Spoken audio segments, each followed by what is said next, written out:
नमस्कार दोस्तों, सर जी क्लासेस में आपका स्वागत है। तो हम लोग केमिस्ट्री देख रहे थे एसएससी जेईई और सीएचएसएल एग्जाम के लिए। तो देखिए प्रीवियस क्लास में मैंने आपको केमिकल बॉन्डिंग के बारे में बताया था और जितने भी टाइप्स ऑफ केमिकल बॉन्डिंग होते हैं तो वो हमने आपको बताया था। और इसके पहले भी हमने जो है 3 चैप्टर, इन 2 चैप्टर हमने ऑलरेडी इसके फिनिश आपको कर दिए हैं। तो आप लोग प्लेलिस्ट में जाना, आपको सारे वीडियोज़ मिल जाएंगे और आपको डिस्क्रिप्शन बॉक्स में इसका लिंक आपको वहाँ से मिल जाएगा, तो आप लोग वहाँ से भी जाके देख सकते हैं। और पीडीएफ देखिए, इसका केमिस्ट्री का हमने कंप्लीट कर लिया है। हम आपको 1 या 2 दिन में आपको प्रोवाइड पूरा कर देंगे, जिसमें कि आपको पूरे जो भी मैंने आपको शुरुआत में बताया था कि जो चैप्टर इंपॉर्टेंट है और वो, और साथ में जो प्रीवियस ईयर में क्वेश्चन पूछे गए हैं वो वाला, तो ये सारा हमने कंपाइल कर लिया है। तो ये आपको हम प्रोवाइड कर देंगे। और इसके पहले हमने बायोलॉजी और इकोनॉमिक्स का ऑलरेडी प्रोवाइड कर दिया है विद कंप्लीट लेक्चर्स पीडीएफ। तो आपको डिस्क्रिप्शन बॉक्स में उनका भी लिंक, आपको वीडियोस का और पीडीएफ का दोनों का मिल जाएगा। तो आप लोग वहाँ से जाके उसको बाय कर सकते हैं आप लोग पीडीएफ को। और वीडियो है जो हमने पूरी कंप्लीट लेक्चर बना दिया है। और आपका एग्ज़ाम, जैसे कि अभी आप लोग नोटिफिकेशन आया हुआ था अभी कि एग्ज़ाम जो है आपका अगस्त या सितंबर मंथ में आपका होने वाला है एसएससी जेई का, और सीएचएसएल का जो है आपका अगस्त में होने वाला है। तो आपके पास अभी काफ़ी टाइम है। तो तब तक हमारा जो भी सिलेबस है जीके का या जनरल अवेयरनेस का, तो वो हम पूरा आपका कंप्लीट करा देंगे। तो आप लोग तैयारी करते रहिए अपने तरफ से। हम पूरे तरीके से कोशिश कर रहे हैं आपका कि हम कंप्लीट तो करा ही देंगे। तो चलिए हम लोग स्टार्ट करते हैं आज का लेक्चर। तो आज जो है हम लोग केमिकल रिएक्शन और इक्वेशन के बारे में स्टडी करेंगे। हम लोग देखेंगे कि केमिकल रिएक्शन क्या होती है और उसके कितने टाइप्स होते हैं। तो ये जो मेन इंपॉर्टेंट टॉपिक्स आपका है, ये एग्जाम में भी आपसे बहुत बार पूछे जाते हैं। तो हम लोग यहाँ पे सबसे पहले केमिकल रिएक्शन देखेंगे और इसको समझेंगे कि किस तरीके से रिप्रेजेंट इसको करते हैं हम लोग, और इसकी प्रॉपर्टीज़ क्या क्या होते हैं और टाइप्स कितने होते हैं। तो देखिए, जब कोई भी दो या दो से अधिक सब्सटेंस जो होते हैं, जब आपस में ये रिएक्ट करेंगे तो उनसे एक नई सब्सटेंस बनती है। तो उसी को बोलते हैं हम लोग केमिकल रिएक्शन बोलते हैं। तो जैसे एग्जांपल आपका हो गया आयरन का रस्टिंग होना। इसके अलावा जैसे कोल का जब हम लोग बर्निंग करते हैं तो आप देखते हैं वहाँ पे कि वो, जैसे कोल आपका सॉलिड फॉर्म में रहता है, लेकिन वहाँ पे केमिकल रिएक्शन होती है और वो डिफरेंट फॉर्म में चेंजेस हो आती है। उसी तरीके से जैसे बर्निंग ऑफ कैंडल आपका है, कैंडल को जब हम लोग बर्न करते हैं तो वो भी एक तरीके से केमिकल रिएक्शन ही होती है उसके अंदर में। फिर उसके बाद देखिए, जो पेपर को हम लोग जब बर्न करते हैं तो ये सारे जो है केमिकल रिएक्शन के आपके एग्जाम्पल है। तो ये भी आपसे क्वेश्चन में पूछा जाता है कि which of the following is a chemical reaction. तो ये सारा एग्जाम्पल आप लोग वहाँ पे मार्क कर सकते हैं, रस्टिंग ऑफ आयरन का, बर्निंग ऑफ कोल का, बर्निंग ऑफ कैंडल का, या बर्निंग ऑफ पेपर का।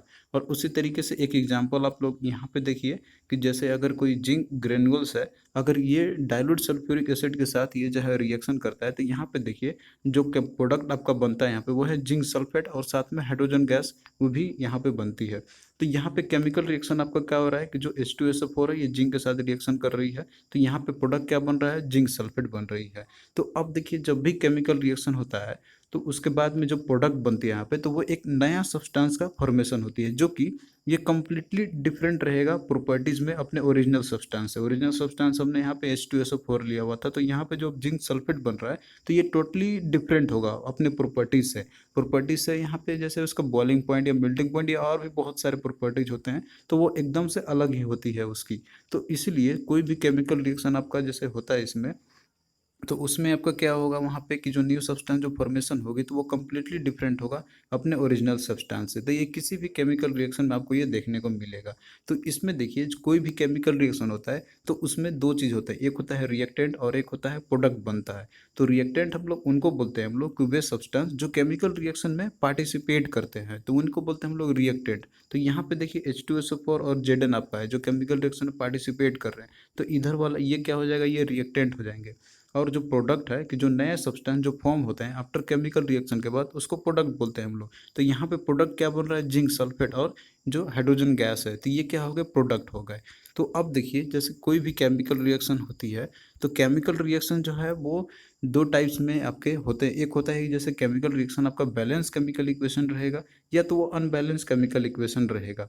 तो बैलेंस केमिकल इक्वेशन हम लोग उसको बोलते हैं कि जिसमें जो नंबर ऑफ एटम्स यहाँ पे जैसे यूज जो भी हुए रहते हैं, कोई भी यहाँ पे सब्सटेंस जैसे प्रोडक्ट रिएक्टेंट में है, तो प्रोडक्ट में भी उनके जो एटम नंबर ऑफ जितने भी एटम्स होंगे वहाँ पे, तो वो इक्वली होंगे बैलेंस केमिकल इक्वेशन में। तो इसमें आप यहाँ पे एग्जांपल के थ्रू समझिए, जैसे कि यहाँ पे H2SO4 और जिंक का ही लिया गया है। जब ये रिएक्शन कर रहे थे यहाँ पे जिंक सल्फेट बन रहा है और हाइड्रोजन गैस यहाँ पे जो रिलीज हो रही है साथ में, तो इधर देखिए जिंक की यहाँ पे कितनी संख्या 1 है, और इधर भी देखिए प्रोडक्ट साइड में भी इसकी भी संख्या यहाँ पे 1 है। तो ये मतलब कि दोनों तरफ बराबर है ये। उसी तरीके से H2SO4 देखिए इसमें, तो इसके अंदर में जैसे H2 आपका जो हाइड्रोजन जो है इसमें 2 है, तो यहाँ भी 2 हाइड्रोजन है। उसके साथ में जो आपका SO4 सल्फर 1 है और ऑक्सीजन के 4 मॉलिक्यूल्स है इसमें। तो उस तरीके से इधर भी आपका प्रोडक्ट में है। तो ये क्या होगा कि जितना रिएक्टेंट में जितने भी यहाँ पे हैं एटम्स, तो उसी तरीके से इधर भी उतने ही है मॉलिक्यूल्स इसके। तो इस तरीके से क्या आपका ये आपका बैलेंस केमिकल इक्वेशन है। और नीचे वाला आपका दिया हुआ है अनबैलेंस केमिकल इक्वेशन। तो इसमें आप जब देखिएगा तो यहाँ पे जैसे आयरन आपका दिया हुआ है, तो आयरन के यहाँ पे सिर्फ केवल एक ही एटम इसके यहाँ पे है। लेकिन इधर आप देखिएगा तो यहाँ पे क्या है, आयरन के यहाँ पे आप देख सकते हैं इसके 3 आयरन के मॉलिक्यूल्स है यहाँ पे इसके। तो इस तरीके से ये आपका क्या हो जाएगा, ये अनबैलेंस केमिकल इक्वेशन है। तो इसको बैलेंस करनी पड़ती है। तो बैलेंसिंग करने के लिए हमको क्या करना होगा कि जैसे यहाँ पे Fe है, तो यहाँ पे हमको इसमें 3 लिखना होगा, तब जाके ये रिएक्टेंट और प्रोडक्ट से दोनों तरफ ये बराबर हो जाएगा। और उसके बाद देखिए H2 जैसे 2 इधर है तो 2 इधर भी है, ऑक्सीजन इधर जैसे यहाँ पे 4 है यहाँ पे, लेकिन देखिए एक केवल एक ही है, तो इधर भी आपको उसी तरीके से यहाँ पे 4 लिखना पड़ेगा। लेकिन यहाँ पे जो अब हाइड्रोजन 2 है इधर, लेकिन हाइड्रोजन यहाँ पे कितना हो जाएगा आपका, यहाँ पे ये 4 दूनी 8 हो जाएगा। तो आपको यहाँ 4 से फिर इधर भी यहाँ पे मल्टीप्लाई करनी पड़ेगी इसमें। तो इस तरीके से ये जो है बैलेंस केमिकल रिएक्शन बनती है। तो ये चीज़ आपसे और डेप्थ में नहीं पूछा जाएगा, जितना बस आपको यहाँ पे हम बता रहे हैं बस आपको उतना ही याद रखना है। अब हम लोग यहाँ पे देखेंगे एक्सोथर्मिक रिएक्शन और इंडोथर्मिक रिएक्शन के बारे में। क्योंकि देखिए जब भी कोई केमिकल रिएक्शन होती है तो उसमें आइदर या तो हीट रिलीज होती है या तो वो हीट ऑब्जर्व करता है केमिकल रिएक्शन के समय। तो एक्सोथर्मिक और इंडोथर्मिक क्या होते हैं ये हम लोग समझेंगे एक एक करके। तो सबसे पहले हम देखेंगे यहाँ पे एक्सोथर्मिक रिएक्शन। तो देखिए एक्सोथर्मिक रिएक्शन हम ऐसे रिएक्शन को बोलते हैं कि जिसमें कि एनर्जी प्रोड्यूस होते हैं, उसको बोलेंगे हम एक्सोथर्मिक रिएक्शन। तो एक्सोथर्मिक में जैसे हीट हीट की रिलीज होती है। तो इसके जैसे एग्जांपल की बात करें तो रेस्पिरेशन हो गया, जब हम लोग श्वसन प्रक्रिया करते हैं, रेस्पिरेशन करते हैं, तो ये भी आपका क्या होगा, एक तरीके का एक एक्सोथर्मिक रिएक्शन है। तो ये जो इसमें रेस्पिरेशन के दौरान एनर्जी रिलीज होती है। उसी तरीके से जैसे क्विक लाइम है, क्विक लाइम जैसे आपका कैल्शियम कार्बोनेट है, जो इसको जब हम लोग वाटर में जब ऐड करते हैं तो ये जो है डिकम्पोज करता है और एनर्जी रिलीज करती है। तो ये भी आपका एग्जाम्पल है एक्सोथर्मिक रिएक्शन का। तो ये आप लोग एग्जाम्पल याद रखना, ये दो एग्जाम्पल आपके एग्जाम में भी पूछे गए हुए हैं। फिर अगला देखिए है इंडोथर्मिक रिएक्शन। तो इंडोथर्मिक रिएक्शन ऐसे रिएक्शन को बोलते हैं हम लोग कि जिसमें कि जहाँ पे एनर्जी जो है वो एब्जॉर्ब करती है या फिर वहाँ पे एनर्जी की रिक्वायरमेंट होती है, तो उसको बोलेंगे हम लोग एंडोथर्मिक रिएक्शन। तो इसका एग्जांपल की बात करें जैसे कुकिंग हो गया, तो कुकिंग में आप देखते हैं कि इसमें जो केमिकल रिएक्शन इसमें जो होती है तो ये एंडोथर्मिक रिएक्शन का आपका एग्जांपल है। क्योंकि इसमें जो है यहाँ पे हमें हीट सप्लाई करनी पड़ती है, तब जाके वो कुकिंग प्रोसेस ये होती है। उसी तरीके से जो फोटोसिंथेसिस का भी जो प्रोसेस है, तो इसमें भी सनलाइट की ज़रूरत पड़ती है। तो ये भी आपका एग्जाम्पल है एंडोथर्मिक रिएक्शन का। तो ये दो एग्जाम्पल आप लोग याद रखना, कुकिंग का और फोटोसिंथेसिस का। ये कैसे है एंडोथर्मिक रिएक्शन, क्योंकि यहाँ पे एनर्जी की ज़रूरत पड़ती है।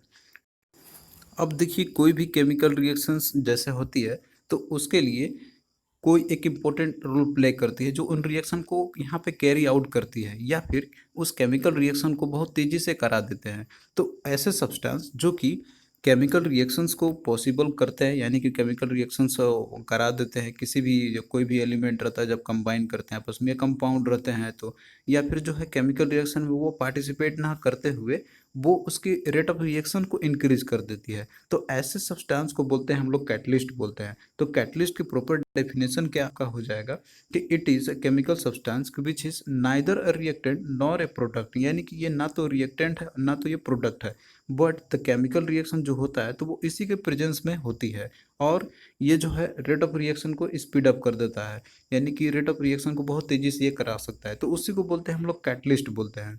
तो इस एग्जांपल में आप देखिए यहाँ पे जैसे CO2 है, कार्बन डाइऑक्साइड है, तो ये जब वाटर से जब ये, यानी कि जब वाटर के प्रेजेंस में जब रिएक्शन इनके बीच में होती है तो यहाँ पे देखिए क्लोरोफिल है, और जैसे कि सनलाइट के प्रेजेंस में तो अब क्या होगा, यहाँ पे ग्लूकोज की फॉर्मेशन होती है। तो ये एक प्रोसेस है फोटोसिंथेसिस का, और साथ में ऑक्सीजन रिलीज होती है। तो इसमें आप देख सकते हैं कि यहाँ पे जो कैटलिस्ट का काम कर रहा है यहाँ पे वो है सनलाइट है। तो ये क्या कर रहा है, इसी के प्रेजेंस में है केमिकल रिएक्शन यहाँ पे हो रही है। या तो फिर जो है जितना ज़्यादा इंटेंसिटी ऑफ लाइट होगा तो उतना ही ज़्यादा स्पीड अप होगा, उतना ही तेज़ी से फोटोसिंथेसिस रिएक्शन होगी। तो आई होप कि ये चीज़ आप लोग अब समझ गए होंगे। अब भाई हम लोग यहाँ पे क्वेश्चंस भी देखते हैं जो कि प्रीवियस ईयर में पूछे गए थे। तो क्वेश्चन देखिए है कि among the following respiration is which type of process. तो जो रेस्पिरेशन है तो ये किस टाइप का एक प्रोसेस है, तो इसमें ऑप्शन में से आपको चूज करना है। तो इसमें देखिए दिया आपका exothermic process only, endothermic process only, या बोथ एंडोथर्मिक एंड एक्सोथर्मिक, या नाइदर एक्सोथर्मिक या नॉर एंडोथर्मिक। तो मैंने आपको बताया था कि जो रेस्पिरेशन है तो ये एक एक्सोथर्मिक प्रोसेस है जिसमें एनर्जी की रिलीज होती है। तो इसलिए राइट आंसर आपका क्या होगा, ऑप्शन ए आपका हो जाएगा। तो ये एग्जाम्पल आपसे पूछा जाता है तो आप लोग खासकर एग्जाम्पल जरूर याद रखना। फिर देखिए अगला क्वेश्चन है कि which of the following reaction is an example of endothermic reaction. तो इसमें आपको बताना है कि एंडोथर्मिक रिएक्शन का कौन सा एग्जाम्पल है। तो एंडोथर्मिक में सॉरी इसमें एक्सोथर्मिक आपका दिया हुआ है, तो एक्सोथर्मिक का कौन सा इसमें एग्जाम्पल आपका है। तो इसमें आपका जैसे ऑप्शन दिया हुआ है burning of natural gas, respiration, या फिर decomposition of vegetable matter into A compost. ये ऑल ऑप्शन आर करेक्ट। तो यहाँ पे देखिए इसमें जो आपका तीनों जो एग्जाम्पल आपका दिया हुआ है तो ये सभी के सभी एक्सोथर्मिक रिएक्शन के एग्जाम्पल है। तो इसीलिए राइट आंसर आपका क्या हो जाएगा, ऑल ऑफ दी ऑप्शन आपका करेक्ट हो जाएगा। अब यहाँ पे देखिए आप समझिए कैसे है। तो इसमें देखिए एक चीज़ तो आप लोग जानते हैं रेस्पिरेशन के बारे में कि ये तो एक्सोथर्मिक का एग्जाम्पल है कि इसमें एनर्जी रिलीज होती है। अब इसके बाद यहाँ पे पहले वाले में देखिए दिया आपका बर्निंग ऑफ नेचुरल गैस। तो देखिए जब हम लोग नेचुरल गैस को बर्न करते हैं तो उस समय हीट रिलीज होती है और उसके आसपास में जो भी सराउंडिंग्स रहते हैं तो उसको वो वार्म अप कर देती है। तो इसीलिए ये भी एक एक्सोथर्मिक रिएक्शन होती है। तो ये तो आपका हो गया। उसके बाद अगला देखिए decomposition of vegetable matter into A compost. तो डिकम्पोजिशन जो होती है वेजिटेबल मैटर का कंपोस्ट में तो ये भी एक एक्सोथर्मिक रिएक्शन है, क्योंकि देखिए यहाँ पे जो माइक्रोब्स होते हैं तो उनको एनर्जी की जरूरत पड़ती है वेजिटेबल्स के जो बॉन्ड होते हैं उनको तोड़ने के लिए। तो इसीलिए देखिए ये हीट एनर्जी यहाँ पे ये प्रोड्यूस करते हैं। तो इसीलिए यहाँ पे जो डिकम्पोजिशन रिएक्शन हो रहा है तो वो एक एक्सोथर्मिक रिएक्शन है। तो इसमें से जो तीनों आपको दिए गए हैं तो ये तीनों जो है एक्सोथर्मिक रिएक्शन का एग्जांपल है। तो इसीलिए क्या आपका हो जाएगा, ऑप्शन डी हो जाएगा। तो आई होप कि अब आप लोग इसको कंपैरिजन करके आप लोग आसानी से क्वेश्चन को आप लोग कर सकते हैं। अब आइए हम लोग यहाँ पे देखते हैं ऑक्सीडेशन और रिडक्शन रिएक्शन के बारे में। तो सबसे पहले हम यहाँ पे देखेंगे ऑक्सीडेशन रिएक्शन के बारे में।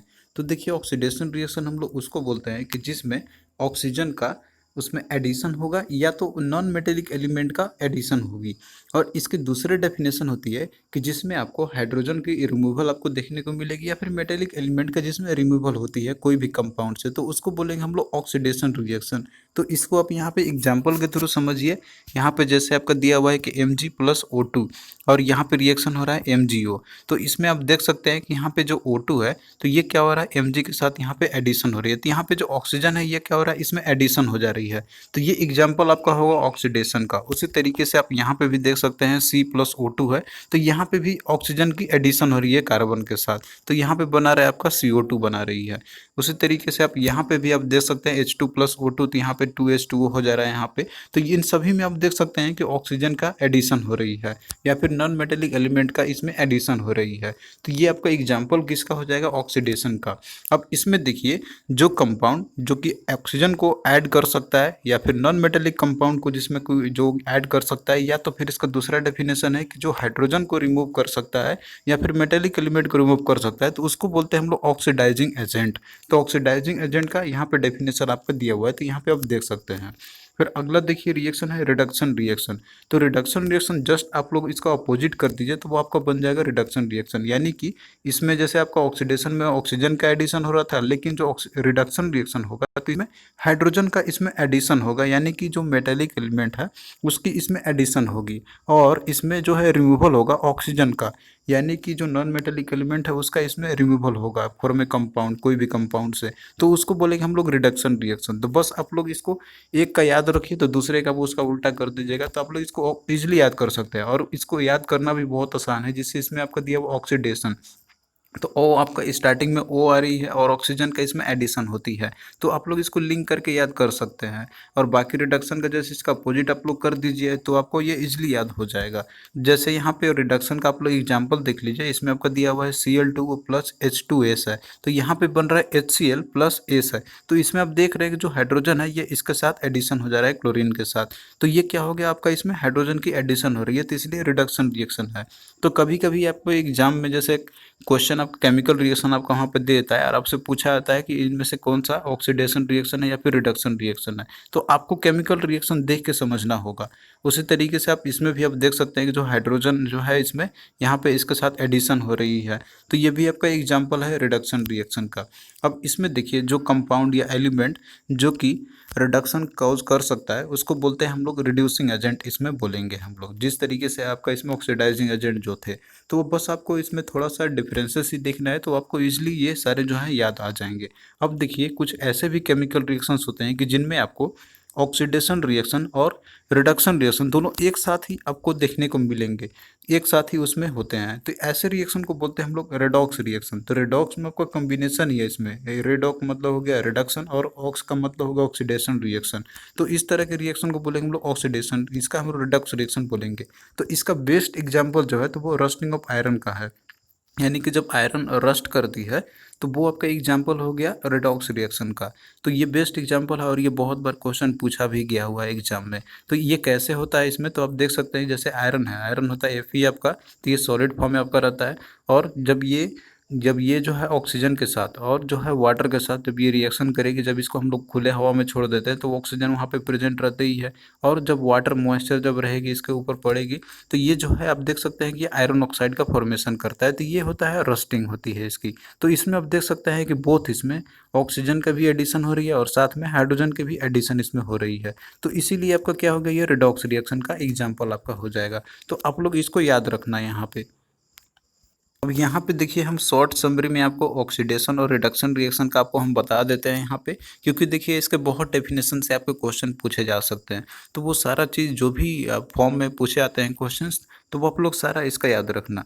तो सबसे पहले देखिए जो ऑक्सीडेशन रिएक्शन है, तो इसमें जब रिएक्शन होती है इसमें लॉस ऑफ इलेक्ट्रॉन होती है, और रिडक्शन रिएक्शन में गेन ऑफ इलेक्ट्रॉन होती है। तो इसका दूसरे डेफिनेशन भी आपसे पूछे जा सकती है। और जैसे ऑक्सीडेशन के बारे में मैंने आपको बताया था कि इसमें ऑक्सीजन की एडिशन होती है तो उसको बोलते हैं हम लोग ऑक्सीडेशन। और वहीं रिडक्शन की हम बात करें तो इसमें ऑक्सीजन की रिमूवल होगी, तो removal of oxygen is known as reduction और addition of oxygen is known as oxidation. अब वहीं पे देखिए इसमें आपका जैसे दूसरा डेफिनेशन इसका है ऑक्सीडेशन का कि रिमूवल ऑफ हाइड्रोजन। तो ये आपने देखा भी था जो मैंने आपको बताया था वहाँ पे। तो रिमूवल ऑफ हाइड्रोजन को क्या बोलेंगे हम लोग, ऑक्सीडेशन। और एडिशन ऑफ हाइड्रोजन को क्या बोलेंगे हम लोग, उसको रिडक्शन बोलेंगे हम लोग। तो ये दो डेफिनेशन जो है आपको कंफ्यूज कर सकता है, तो आपको कंफ्यूज नहीं होना है। एडिशन ऑफ ऑक्सीजन का मतलब ऑक्सीडेशन और रिमूवल का मतलब रिडक्शन। एडिशन ऑफ हाइड्रोजन का मतलब ऑक्सीडेशन और रिमूवल ऑफ, और इसमें सॉरी रिमूवल ऑफ हाइड्रोजन का मतलब ऑक्सीडेशन और एडिशन ऑफ हाइड्रोजन का मतलब होता है रिडक्शन। तो बस आपको ये याद कर लेना है अच्छे से।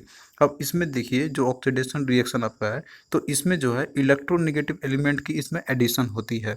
और आप जानते हैं कि जो इलेक्ट्रोनेगेटिव एलिमेंट यानी कि जो इसमें नॉन मेटेलिक की इसमें ऐड होती है, तो दोनों तरीके से भी आप इसको याद कर सकते हैं। और वहीं जो रिडक्शन रिएक्शन जो है, तो इसमें क्या होता है, इसमें इलेक्ट्रोनेगेटिव एलिमेंट की इसमें रिमूवल होती है। इसमें जब एडिशन होगा तो इसमें रिमूवल होगा ही होगा। तो किसी भी तरीके से पूछे जाएंगे तो आप लोग आराम से याद कर सकते हैं। और देखिए जब ऑक्सीडेशन रिएक्शन जब होती है तो इसमें वैलेंसी में इंक्रीमेंट होती है, लेकिन जब रिडक्शन रिएक्शन होगा तो इसमें वैलेंसी में डिक्रीज होती है।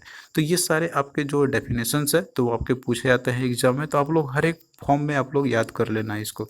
अब यहाँ पे देखिए हम देखेंगे जैसे केमिकल चेंजेस जो होते हैं, तो कुछ जैसे फिजिकल चेंज होते हैं और कुछ केमिकल चेंजेस भी होते हैं। तो इनका एग्जाम्पल आपसे पूछा आता है एग्जाम में, तो आपको ये एग्जाम्पल आपको याद रखना है।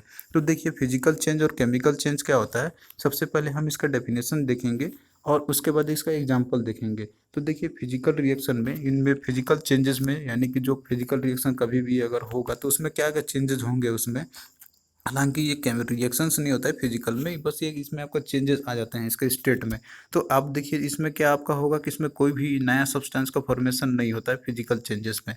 लेकिन जब केमिकल रिएक्शन जो होगा तो इसमें पूरी तरीके से इसमें न्यू सब्सटेंस की फॉर्मेशन होती है। और जो फिजिकल रिएक्शन है तो इसमें आपको कोई भी नया सब्सटेंस की फॉर्मेशन नहीं होती है। और जो फिजिकल जो चेंज होता है तो ये आपका एक टेम्पोररी केवल चेंज होगा कुछ समय के लिए ही, लेकिन जो केमिकल चेंज होता है तो ये परमानेंटली चेंज इसमें हो जाती है। और देखिए जो फिजिकल चेंज है तो ये एक रिवर्सिबल चेंज होती है, यानी कि ये रिवर्स किया जा सकता है। लेकिन जो केमिकल चेंज है तो ये इरिवर्सिबल चेंज होता है, यानी कि इसको हम फिर से रिवर्स नहीं कर सकते हैं। तो ये चीज़ आप लोग अब समझ गए होंगे। तो अब देखिए यहाँ पे सारा एग्जाम्पल आपका दिया हुआ है फिजिकल चेंज का और केमिकल चेंज का।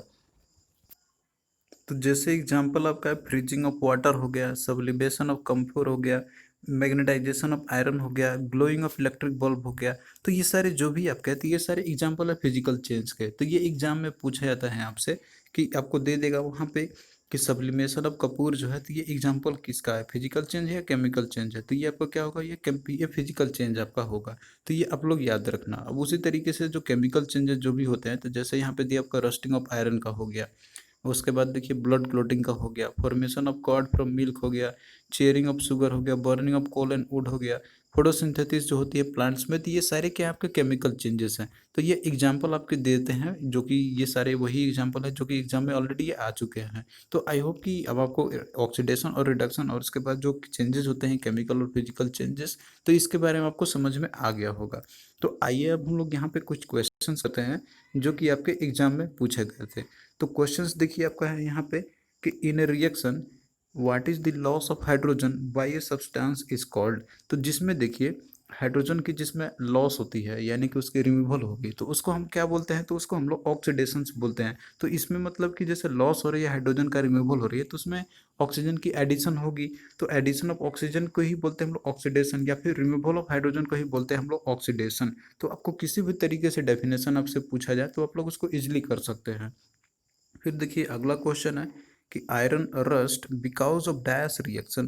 तो जो आयरन का जो रस्टिंग होती है तो वो किस रिएक्शन के चलते होते हैं, तो इसमें देखिए रिडॉक्स रिएक्शन होती है, यानी कि रिडक्शन और ऑक्सीडेशन दोनों साइमल्टेनियसली होती है। तो इसलिए राइट आंसर आपका क्या हो जाएगा, इसका ऑप्शन डी, रिडॉक्स रिएक्शन। फिर देखिए अगला क्वेश्चन आपका है कि when a substance losses oxygen during a reaction it is called. अब इसमें देखिए इसमें ऑक्सीजन की लॉस की कही जा रही है, यानी कि रिमूवल ऑफ ऑक्सीजन की बात कही जा रही है। तो जिसमें भी रिमूवल ऑफ ऑक्सीजन होती है तो उसको बोलते हैं हम लोग रिडक्शन रिएक्शन बोलते हैं। तो इसलिए राइट आंसर क्या हो जाएगा, ऑप्शन बी आपका हो जाएगा। तो आपको डेफिनेशन प्रॉपरली आपको याद रखना होगा ऑक्सीडेशन और रिडक्शन का, और जितने भी टाइप से मैंने आपको बताया था तो वो सारे टाइप से आपको याद रखना है। तो यदि आप लोग उसको अच्छे से रखते हैं तो फिर आपको क्वेश्चन किसी भी टाइप से ऑक्सीडेशन और रिडक्शन का आपसे पूछेगा तो आप लोग उसको इजीली कर सकते हैं। तो आई होप कि जितना चीज़ मैंने आज आपको बताया है केमिकल रिएक्शन के बारे में तो आपको समझ में आया होगा। तो आपको कैसा लगा ये लेक्चर आप लोग कमेंट करके ज़रूर बताना, और अपने फ्रेंड्स के मंग भी इस वीडियो को शेयर करते रहना, क्योंकि देखिए जब आप लोग शेयर करते हैं तो हमें भी मोटिवेशंस मिलती है कि आपके लिए हम इसी तरीके से लाते रहेंगे। तो चलिए दोस्तों, मिलते हैं आपसे नेक्स्ट वीडियो में, तब तक के लिए बाय।